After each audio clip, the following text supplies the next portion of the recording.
ایک یہ کہتے ہیں کہ کچھ پراپرٹی ہے جو وراثت میں ملی ہے، میں بہنوں کو دینا چاہتا ہوں لیکن وہ لینا نہیں چاہتی، معاف کرنا چاہتی ہیں، کیا حکم شرع ہوگا؟ دیکھیں، وراثت کی تقسیم حق شرع ہے. خود وراثت وارثوں کا حق ہوتا ہے لیکن اس کی تقسیم حق شرع ہے. یعنی جب کوئی شریعت کا کوئی چیز شریعت کا حق بن جاتی ہے تو دوسرا بندہ تو اس کو معاف نہیں کر سکتا، وہ تو شریعت کا حق ہے. چونکہ اللہ تبارک و تعالیٰ نے قرآن عظیم میں حصے تقسیم کرنے کا حکم دیا تو تقسیم پر عمل تو واجب ہوگا. لہٰذا آپ پراپرٹی کے حصے بنائیں اور بہنوں کو وہ اگر کاغذات ہیں تو کاغذات بنا کر دیں. اگر آپ فرض کر لیں ایک بہن کے حصے میں 10 لاکھ کی زمین آ رہی ہے، آپ 10 لاکھ کیش اس کو دے دیں. دینے کے بعد اب اگر وہ چاہے تو وہ آپ کو واپس کر دے.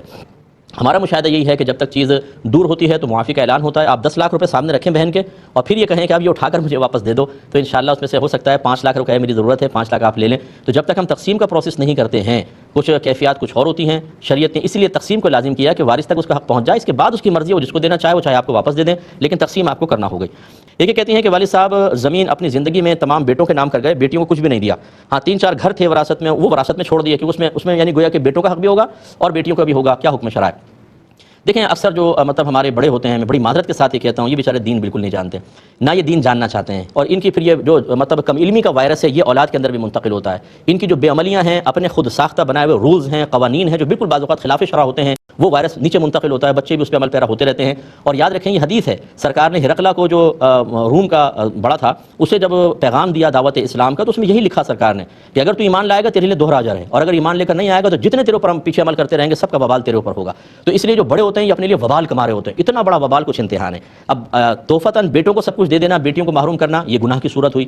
پھر وراثت میں مکان چھوڑ گئے، اس میں بیٹوں کا حصہ، بیٹیوں کا بالکل تھوڑا سا، یہ خلاف شرع انہوں نے مطلب یہ کہ ہبہ کیا تھا کہ کسی کو محروم کرنا اور کچھ اولاد کو دینا یہ ظلم ہے. ایک صحابی نے ایسی کوشش کی اور آ کے مسئلہ پوچھ رہے تھے وہ تو، یا رسول اللہ یہ میں ایسا کر لوں؟ یعنی اپنے ایک بیٹے کو وہ غلام دے رہے تھے اور باقی بیٹوں کو نہیں دے رہے تھے. سرکار نے پوچھا کہ جو تم اپنے بیٹے کو غلام دے رہے ہو باقی اولاد کو بھی دے رہے ہو؟ کہا کہ نہیں. فرمایا پھر ظلم پر مجھے گواہ نہ بناؤ.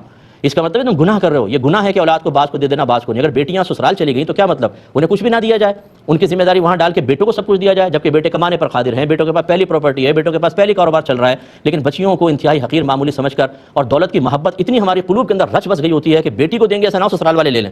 بھائی لے لیں تو لے لیں، اللہ نے جس کی قسمت میں لکھا ہے وہ کسی نہ کسی ذریعے سے ان تک پہنچنا ہے. آپ کیوں مطلب یہ کہ دل چھوٹا کرتے ہیں؟ بچیوں کو محروم کر کے وہ گناہ گار ہوئے ہیں. بھائیوں کو یہ چاہیے کہ اپنی بہنوں کو سب کے اندر سے حصہ دے دیں تاکہ والد صاحب وبال سے بچیں. لیکن مجھے یقین ہے کہ اگر بھائی تیار ہوں گے تو بھابیاں تلواریں لے کے پیچھے کھڑی ہوں گی، خبردار اگر کچھ کیا تو کمر میں تلوار گھسڑ دیں گی. اور بالکل خبردار کہ کسی کو کچھ دیا تو آئی ہوئی دولت کو اپنے پاس سے جدا کرنا یہ سب سے مشکل کام ہے. اور شادی کے بعد میں نے دیکھا ہے سگے بھائی بہن بھی ایسے ہو جاتے ہیں جیسے بالکل اجنبی، خاص طور پہ جب پیسے کا معاملہ درمیان میں آ جائیں. اگر کوئی بھائی مطلب واقعی اللہ کا خوف رکھنے والے ہیں تو اپنی بہنوں کو اس میں سے بھی حصہ دیں تاکہ آپ کے والد صاحب جو ابھی قبر کے اندر خدا نہ کرے اس کا وبال بھگت رہے ہوں یا میدان معاشر میں شرمندگی کا شکار ہوں اس سے وہ بچ سکیں.